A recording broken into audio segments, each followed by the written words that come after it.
Glissen weapons are not worth it. No, Glissen weapons are strong. Glissen weapons look good. Well friends, it's time to dive deep into numbers in the most simplified way we could think of. This one's for the brand new Glissen weapons. Let's go.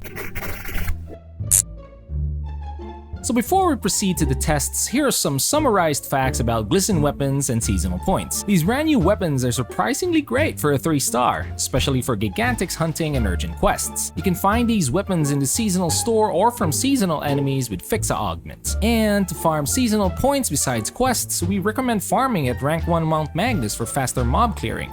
A lot of seasonal monsters spawn there, so we urge you to capitalize on that. With that out of the way, here's a TLDR version.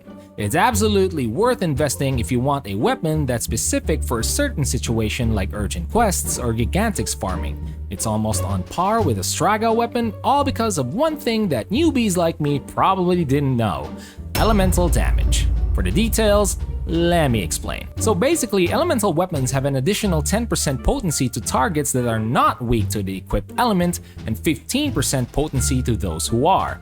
At first glance, unlocking the potential of Glissen weapons might feel lackluster compared to the other weapons with that disgusting 8% at level 1.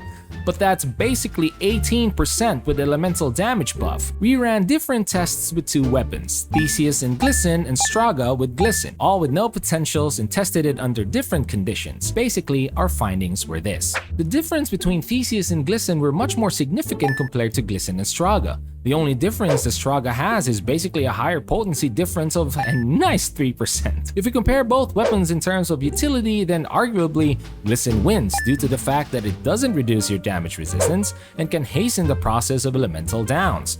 Now, that may all sound subjective and totally dependent on the player's mechanical skill. You can opt to skip this weapon if you're a Straga parry god without a budget, but ideally, you'd want to invest on it if you have a chance. I'm also basing this off of possible future content, which is a desert area, and based on my observations on PSO2 tradition, lots of monsters are weak to lightning in desert areas. So yeah, Sega is possibly preparing us for future content. Also, they'll probably implement weapon transmutation in the future, so it's worth it if you like the design. So to answer the question if Glissen is worth it or not, short answer, yes, if you have the budget and can find a level 4 to 5 Fixa attack augment. If you're already invested in Straga, then don't. You have other ways to inflict elemental downs besides Glissen. Thank you so much for watching, and we hope this guide helped you out. If you think we missed something, please let us know down in the comments. If you found this guide useful, consider subscribing to get notified with future videos. As always, peace, be nice, stay safe, and we'll see you next time.